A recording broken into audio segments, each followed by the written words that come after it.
Bapak Menteri, eh, saya sejak dahulu mengagumi energi Anda yang kalau orang Jawa bilang itu Anda itu pasti dilahirkan tanpa pusar, nggak ada udelnya ya. Masih ada. Yang tahu Ibu Anda lah. Ya, tapi luar biasa sekali energi Anda, tidak ada apa, tidak kenal lelah anunya. Dan Anda kan waktu itu sudah dapat muri, tapi kali ini akan dapat lagi sebagai menteri yang paling banyak mengunjungi desa. Nah, itu luar biasa sekali. Nah, saya tadi sebelum acara ini sudah ngobrol-ngobrol dengan anak buah Anda dan mereka semua berterima kasih kepada Anda. Oh gitu. Ya kan, ya kita tahu semua kan, karena peristiwa Pagebluk ini kan anggaran kan dipotong semua.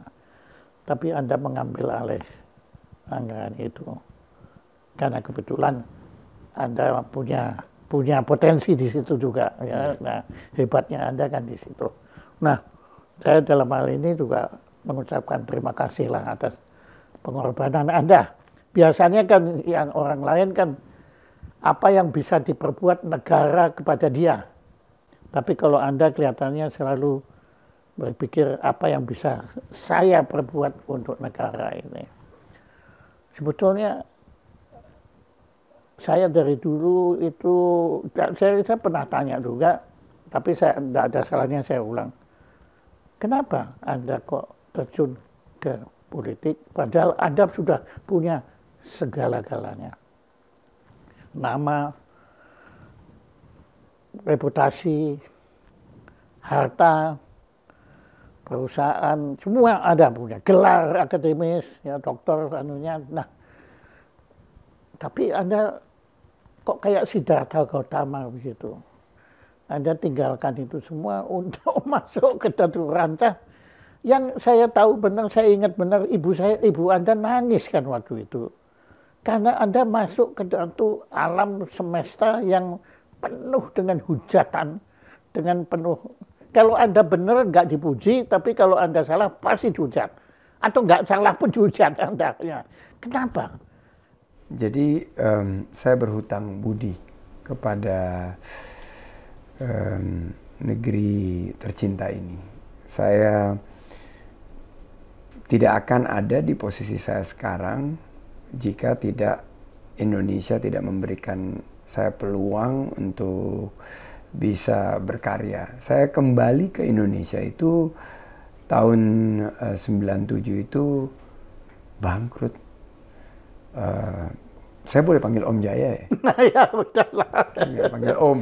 Saya bangkrut Om. Jadi saya kembali ke Indonesia ini, kehilangan pekerjaan, di PHK, saya lebih banyak utangnya daripada asetnya saat itu, makanya dibilang bangkrut. Saya akhirnya tidak bisa mendapatkan satu kesempatan di luar negeri tempat saya berkarya. Saya kembali ke Indonesia. Saya memulai usaha secara terpaksa, an entrepreneur by accident. Saya nggak pernah merencanakan hidup saya sebagai entrepreneur karena saya dulu adalah seorang profesional, seorang banker, seorang karyawan. Nah, setelah Anda waktu itu bekerja di bank mana saja?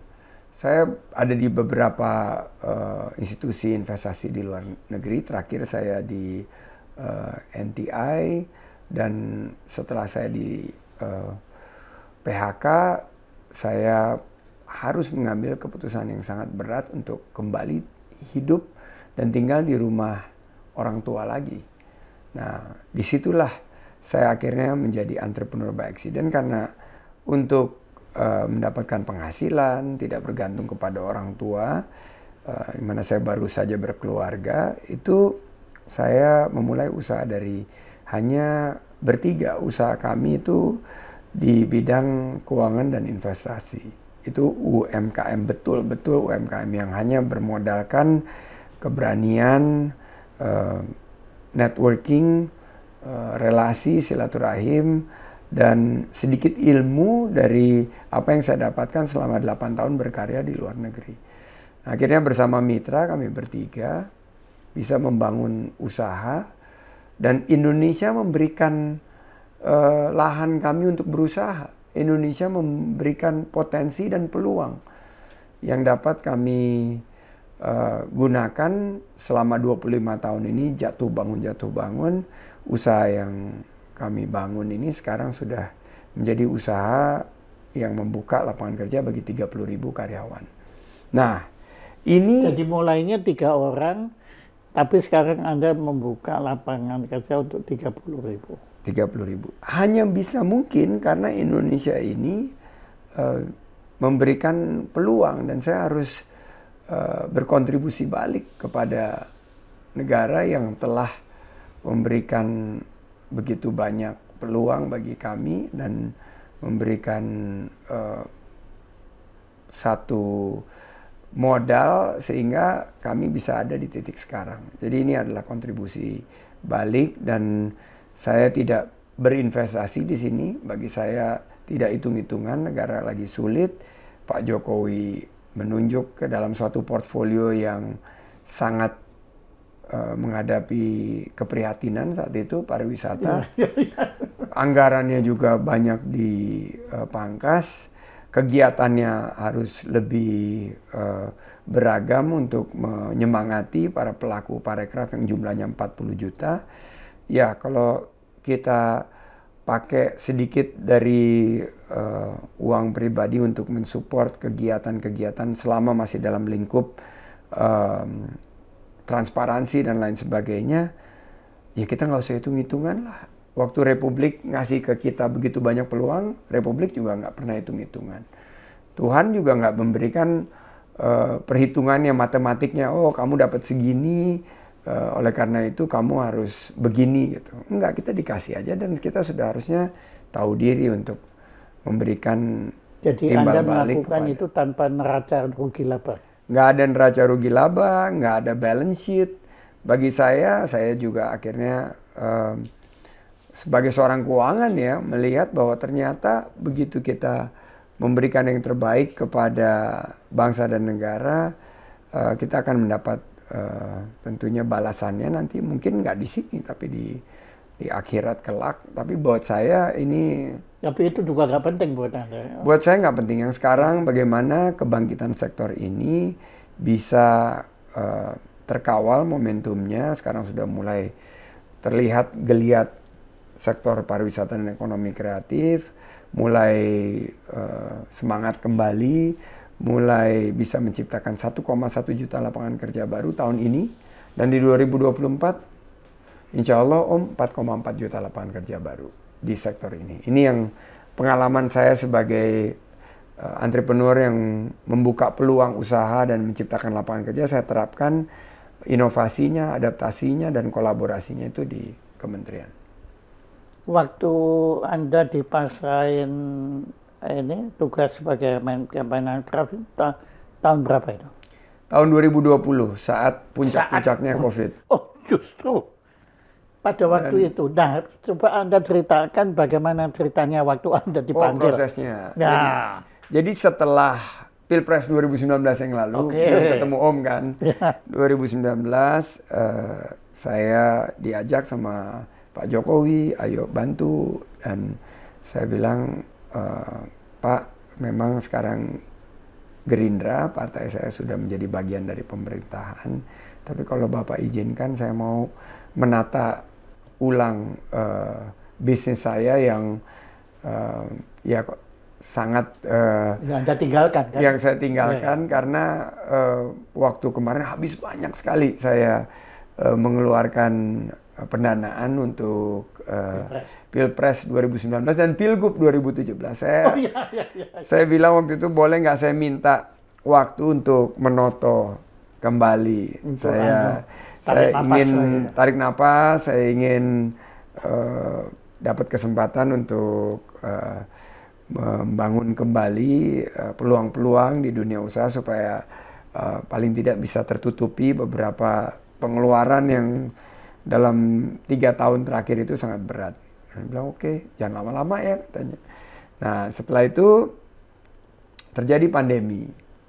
dan pandemi. Itu sebelum pandemi ya? Itu sebelum pandemi. Terus kan Pak Prabowo bergabung di pemerintahan. Saya datang ke pelantikan. Saya sangat senang dengan proses rekonsiliasi pasca 2019.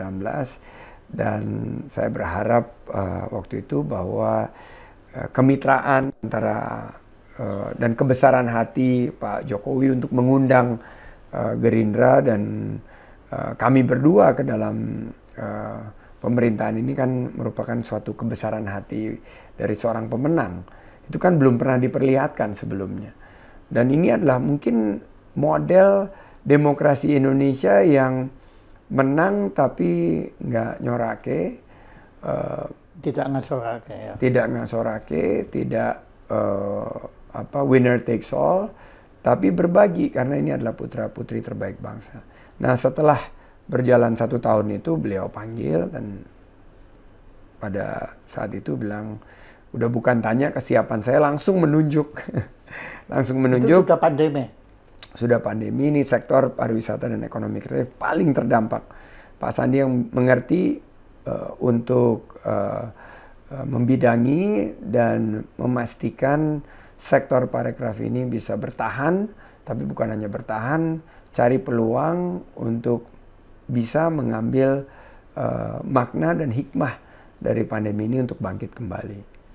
Saya bilang waktu itu, waduh Pak, ini sampai Pak Prabowo waktu saya laporkan, waduh pariwisata Mission ya, impossible. what can you do there? Dia bilang gitu, ini kan mission impossible. Tapi ya karena ini adalah satu arahan dan keputusan Pak Presiden yang harus kita hormati, saya bilang bismillah saya memulai langkah. Dan 6 bulan pertama itu saya hanya fokus bagaimana caranya sektor ini bisa membantu pemulihan pandemi. Kita ikut vaksinasi, kita sertifikasi destinasi, kita berikan CHSE yaitu Cleanliness, Health, Safety, and Environmental Sustainability. Itu pariwisata mati sudah. Mati total, mati nggak ada. Bali yang dari kunjungan 4,5 juta sebelumnya sampai 6 juta. Di tahun itu dapat kunjungan 45 orang wisatawan mancanegara. Pada saat itu sangat-sangat kemana berat. itu? Semuanya karena border kita yang 45 itu kemana? Ke Bali. Ke Bali. 45 orang itu ke Bali. Nekat-nekat itu. Itu yang tembus bagaimana karena kan pariwisatanya tutup karena perbatasannya ditutup. Nah, itulah yang kita lakukan 6 bulan pertama sehingga destinasi kita lebih siap, SDM kita lebih jadi Anda menggunakan kesempatan untuk membenahi. Saya membenahi, saya bilang oke, strateginya apa? Bahwa strategi ke depan pariwisata tidak lagi mengukur kuantitas saja tapi berkualitas. Pariwisata harus berkelanjutan lingkungan. Pariwisata harus berbasis nature and culture. Apa yang kita miliki? Keindahan alam dan budaya. Jadi pariwisata harus berbudaya. Pariwisata itu harus memiliki daya tarik produk-produk ekonomi kreatif. Mereka datang ke sini bukan hanya rohali, rombongan yang hanya lihat-lihat, selfie-selfie, tanpa ada dampak terhadap lokal ekonomi. Ini saya ubah. Ke depan pariwisata itu harus rojali, rombongan yang jajan-jajan dan beli-beli. Supaya produk ekonomi kreatif lokal kita bangkit dan tumbuh. Jadi Anda langsung menjadi filosof pariwisata. Saya ubah filosofi pariwisata. Mindsetnya berubah semua itu. Saya ubah mindset pariwisata. 6 bulan. 6 bulan kedua saya bilang, oke, wisatawan mancanegara belum bisa masuk, pariwisata domestik yang menjadi atau pariwisata Nusantara yang akan menjadi andalan kita. Dan kita mulai kembangkan desa-desa wisata. Disitulah saya melihat desa wisata ini sebagai mutiara terpendam. Dan di situ Anda akan mendapat anugerah muri. Dan saya tidak mengejar muri tadinya. Saya yang ngasih. Tapi saya melihat, wow, kita punya 85.000 desa. Dan teridentifikasi ada 7.500 desa yang memiliki potensi wisata. Dan pasti punya produk-produk ekonomi. Dan Anda berkunjung ke situ? Saya bukannya petakan, pakai teori? Saya tidak pakai teori, saya petakan di awal 1.800 yang masuk ke dalam ekosistem. Sekarang sudah 4.000 lebih. Target saya 7.500 desa wisata yang akan masuk ke dalam jaringan desawisata.com kita. Dan ini saya akan kunjungi sebagai bentuk apresiasi. Saya sampaikan kepada mereka, jika mereka mengembangkan pariwisata berbasis masyarakat, memberikan penghasilan kepada ekonomi lokal, dan mereka tembus ke 100 besar, 50 besar, maka mereka akan kami kunjungi. Sebagai bentuk perhatian, kehadiran, dan kami akan dampingi, kami akan membawa para mitra-mitra kami, BCA, Astra, Adira, dan mitra-mitra lainnya. Sehingga BRI termasuk, kita ingin bahwa mereka merasa kehadiran pemerintah, walaupun sebagian dari mereka jauh dari kota-kota besar, tapi dengan kehadiran kita mereka sangat mengapresiasi. Dan di tengah-tengah pandemi, strategi ini membuahkan hasil, bahwa kunjungan ke desa wisata itu naik 30%. Berarti they are the pandemic winners. Mereka adalah pemenang dari pandemi ini, mereka bisa meningkatkan ekonomi dari desa-desa ini, dan ini harus terus kita kawal, terus kita dampingi agar suatu saat mereka bisa jadi juara dunia, dan mulai ada juara-juara dunia dari Indonesia. Desa wisata Penglipuran, desa terbersih di dunia. Itu di Bali, Penglipuran di Bangli. Desa wisata Ngelanggeran, desa wisata terbaik dunia di tahun 2021 itu di Gunung Kidul di Yogyakarta. Nah, ini muncullah potensi-potensi ini. Saya ingin. Yang menilai itu siapa? UNWTO, United Nations World Tourism Organization. Wow. Jadi badan PBB khusus yang menangani pariwisata. UNESCO-nya pariwisata. UNESCO-nya pariwisata, betul. Jadi, wah, keren. Jadi saya bilang ini yang menjadi berkah hadiah kita, dan setelah perbatasan dibuka bulan Maret, 6 bulan berikutnya kita genjot untuk wisatawan mancanegara. Dan per hari ini kita sudah mendapatkan satu pengakuan.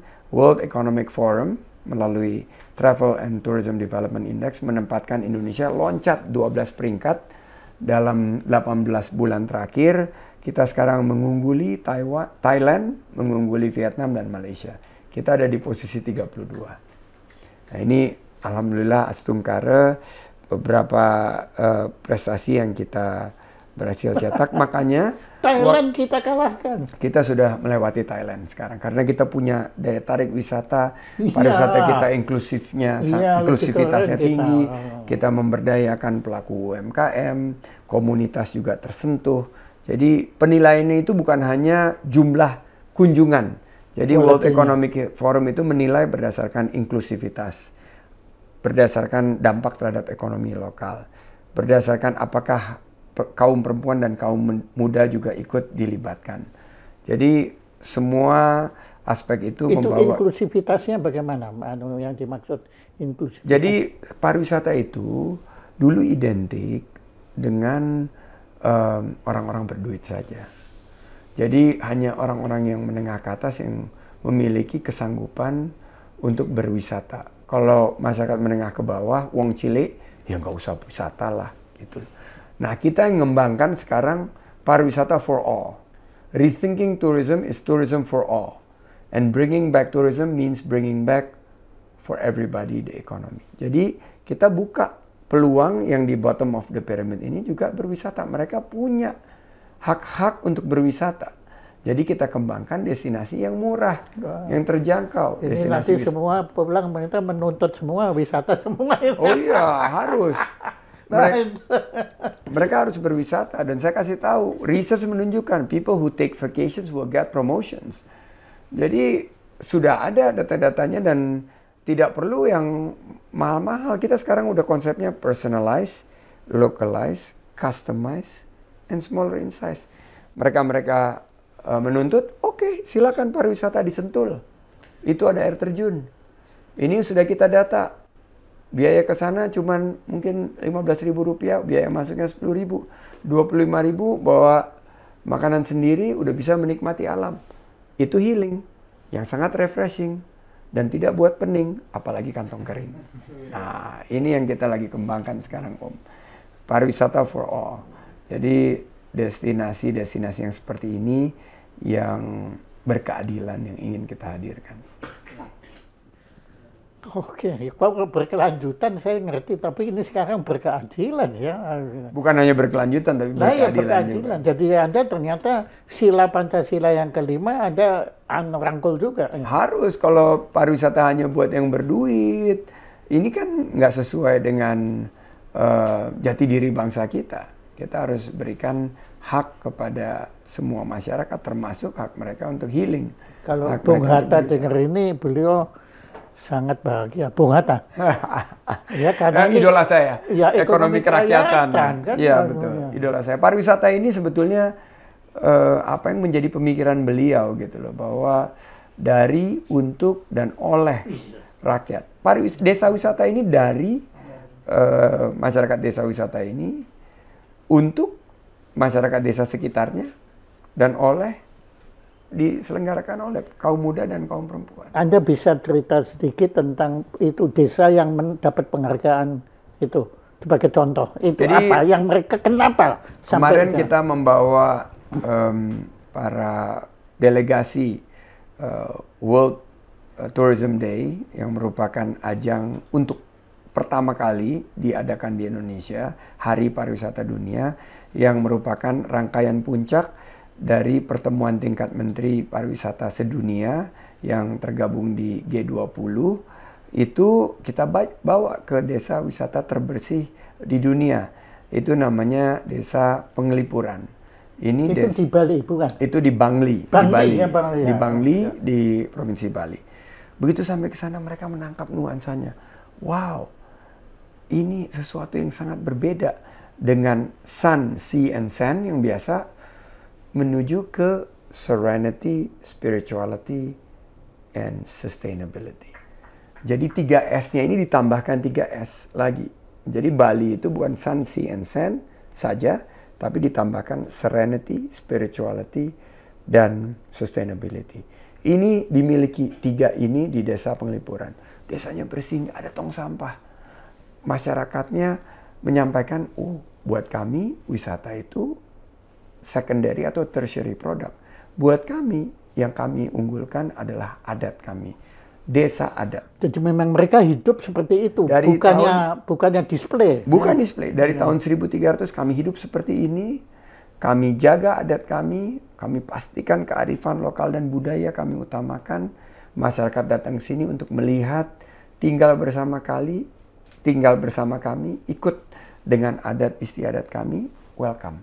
Tapi ini yang kami tawarkan, sebuah kalau dibilang circular economy, bahwa ada hutan bambu di sana, semua furniture-nya didapat dari hutan bambu, tidak ada eksploitasi di sana, semua mendapatkan lapangan pekerjaan dari kegiatan baik, kegiatan ekonomi dari pertanian, peternakan, maupun produk-produk UMKM-nya seperti kuliner dan lain sebagainya. Jadi Sekjen UNWTO sampai sangat kagum. Dia bilang, wah ini benar-benar merupakan satu nuansa baru dari pariwisata berkualitas dan berkelanjutan. Bahwa kalau kita lihat 17 Sustainable Development Goals ini dapat semua di desa wisata. Menghapuskan kemiskinan, memberikan pemberdayaan kepada perempuan, juga memberikan pendidikan yang lebih baik, kesehatan yang lebih terjaga. Jadi agendanya itu masuk semua? Semua masuk 17. Jadi dia menyampaikan, you have found a winner. Yes, indeed. Buat saya, ini dari atas. I stumble upon desa wisata ini karena dulu destinasi semua kosong, tutup semua. Tapi saya mengunjungi salah satu destinasi yang masih buka saat itu adalah desa wisata. Di sekitar sini, di Kabupaten Kuningan, di Kabupaten Bandung. Terus saya bilang, kenapa nggak kita kembangkan ya? Tapi dengan konsep bungkus baru yang saya namakan Anugerah Desa Wisata. Jadi desa wisata ini anugerah. Bukan kita membangun desa, tapi desa yang membangun Indonesia. You are a poet. Belajar dari Om. Allah. Ya, sebab jadi Anda itu bukannya punya erudit, bukan hanya punya kemampuan, tapi Anda bukan cuma punya elan, ya, tapi Anda punya estetika. Nah itu memang yang kurang, biasanya kurang. Mohon maaf, pada pejabat-pejabat tinggi kita, mereka profesionalisme itu berhenti di E yang tadi, tapi estetikanya itu kurang. Nah saya lihat Anda, tanpa Anda sadari, saya yakin Anda nggak sadar itu, tapi Anda memperhatikan estetika itu. Nggak sadar terus terang. Saya hanya melihat bagaimana bangsa yang besar ini, yang sangat kaya raya ini, dianugerahi begitu banyak karunia. Kita sebagai yang ditugasi untuk menjadi agen pembangunan ini, kita bisa menggunakan tadi estetika Indonesia dan nilai luhur budaya kita dalam membangun bangsa. Piagamnya mana coba? Piagam, waduh ini dia. Kemarin kita juga ada beberapa program sama.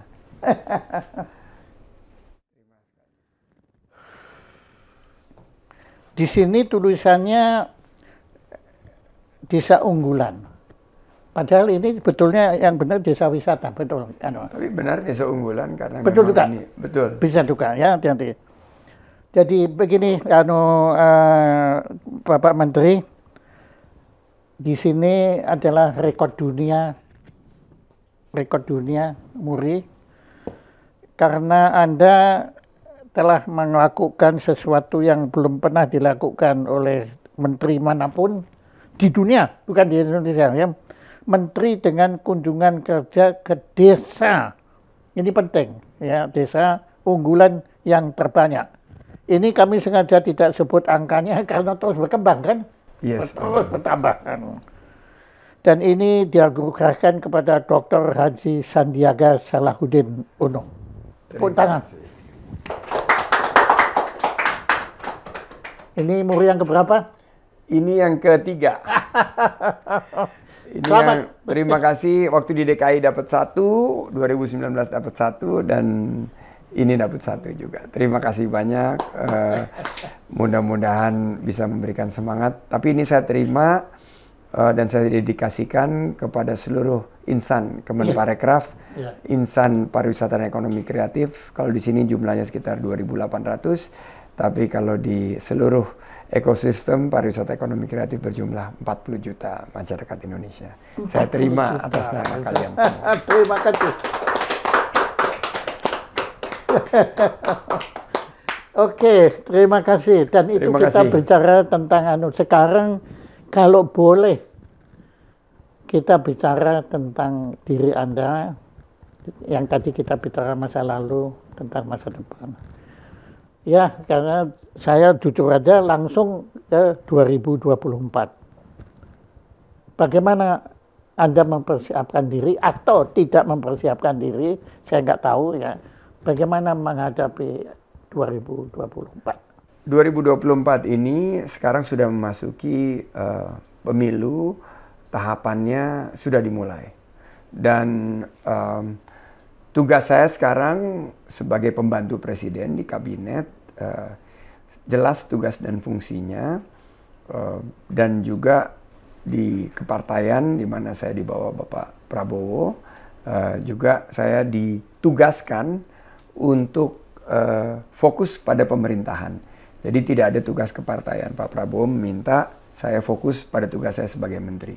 Berarti yang saya lakukan adalah 24 jam sehari, 7 hari seminggu, 365 hari setahun ini adalah bagaimana mensukseskan kepulihan yang lebih cepat dan kebangkitan yang lebih kuat. Nah tentunya nanti bertanya bagaimana dengan strategi 2024. Nah sistem kita sudah ditentukan bahwa yang akan menentukan nanti pasangan pilpres itu adalah partai-partai politik. Dan partai politik sekarang sedang berproses, berdinamika. Dan tentunya kita harus dewasa menyikapi dinamika ini. Istilah anak sekarang jangan baperan lah. Jangan baper, jangan dibawa perasaan. Sekali-sekali di atas, sekali-sekali di bawah. Penentuannya itu baru September. Tapi saya super yakin, karena saya pernah mengalami 2017-2019, ada dua hal yang menjadi feeling saya. Pertama adalah tentang keberlanjutan. Pembangunan kita yang sudah berjalan harus dilanjutkan dengan beberapa penyesuaian. Itu kolom pertama. Yang kolom kedua harusnya ada rekonsiliasi. Bahwa polarisasi yang terjadi 2017-2019 ini harus kita reconcile. Apalagi dengan peristiwa kemarin di Malang itu puncaknya, Pak. Itu kita nggak boleh lagi. Nggak boleh Saya terjadi. setuju, Pak. Kita tidak boleh saling menyalahkan. Kita jangan memecah belah. Kita harus bangun bangsa ini dalam kebinekaan, kebersamaan, dan kita hargai. Saya kemarin memimpin sidang G20. Itu ribut antara delegasi Rusia sama Eropa ini mengenai Ukraina nih. Dan G20 ini kan ketuanya Indonesia. Ukrainanya pengamat di luar. Dia ada juga, panas sidangnya. Terus saya bilang begini, kita akhirnya nggak mencapai kesepakatan kan, nggak bisa menandatangani joint communique. Tapi saya bilang sama mereka, saya bilang, jika kita melihat perbedaan dengan kepala kita tidak bisa memaknai makna apa dari perbedaan kita. Anda dalam bahasa apa? Bahasa Inggris. Dan mereka ngerti orang dari Rusianya. Bahasa Inggris kan pakai interpreter semua. Tapi jika kalian melihat perbedaan ini semua menggunakan hati, seperti kita bangsa Indonesia yang mengelola 17.000 pulau, 700 lebih suku dan lebih dari 1.000 bahasa. Perbedaan itu buat kita adalah keniscayaan. Keberagaman itu kita nilai sebagai aset. Oleh karena itu kita harus hargai perbedaan. Dan mari kita tutup, jika kita tidak ingin melanjutkan perdebatan yang tidak ada habisnya ini, mari kita tutup dengan makan malam. Dan kalian ada di Bali, Bali itu adalah the sunrise of the world. Saya bilang ini adalah the mornings of the world. Everything will become much better in the morning. Saya bilang kita tutup gala dinner, karena itu sudah berlarut lebih dari 1,5 jam. Tutup makan, setelah makan kita tidur, besok things will be much better. Saya tutup gitu, akhirnya mereka bisa terima dan saya akan mengeluarkan yang namanya chair statement.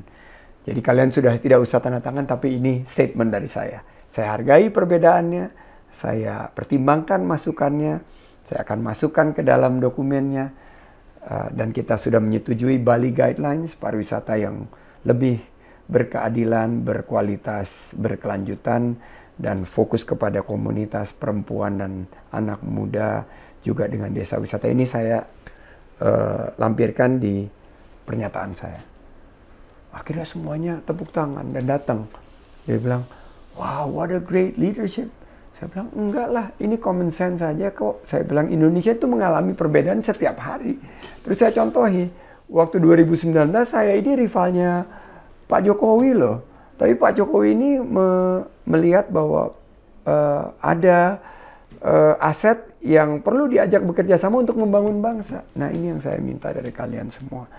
Akhirnya mereka bisa terima. Jadi kembali lagi kepada perbedaan kita yang biasanya muncul 5 tahun sekali saat pilkada atau pilpres. Mari kita sikapi dengan dewasa. Ini banyak banget tantangan yang terjadi, tragedi sepak bola di Malang ini menjadi suatu tamparan buat kita. Satu peringatan. Mari kita gunakan kesempatan ini untuk menata perpolitikan kita yang sekarang sudah semakin dewasa. Saya yakin nanti September tahun depan pasangan calon presiden, calon wakil presiden adalah pasangan-pasangan yang terbaik. Dan melihat keadaan gonjang-ganjing ekonomi, saya meyakini bahwa isu utama adalah ekonomi dengan ancaman inflasi dan resesi yang ada di depan mata. Harus para calon ini memberikan pemikirannya, bagaimana mengatasinya. Bagaimana harga-harga bahan pokok itu bisa terjangkau, bagaimana lapangan kerja itu bisa diciptakan. Itu yang menjadi PR kita. Daripada siapa didukung siapa, siapa berpasangan dengan siapa, tapi apa gagasan kita untuk membangun bangsa ini lebih baik lagi ke depan.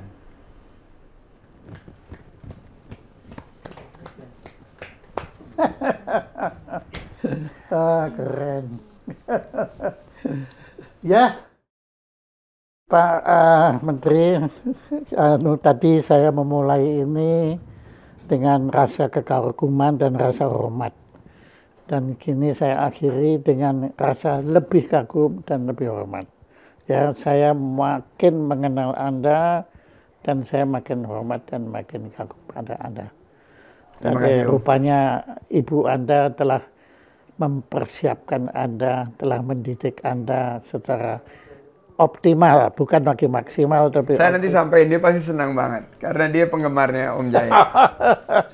Terima kasih. Terima kasih. Tepuk tangan.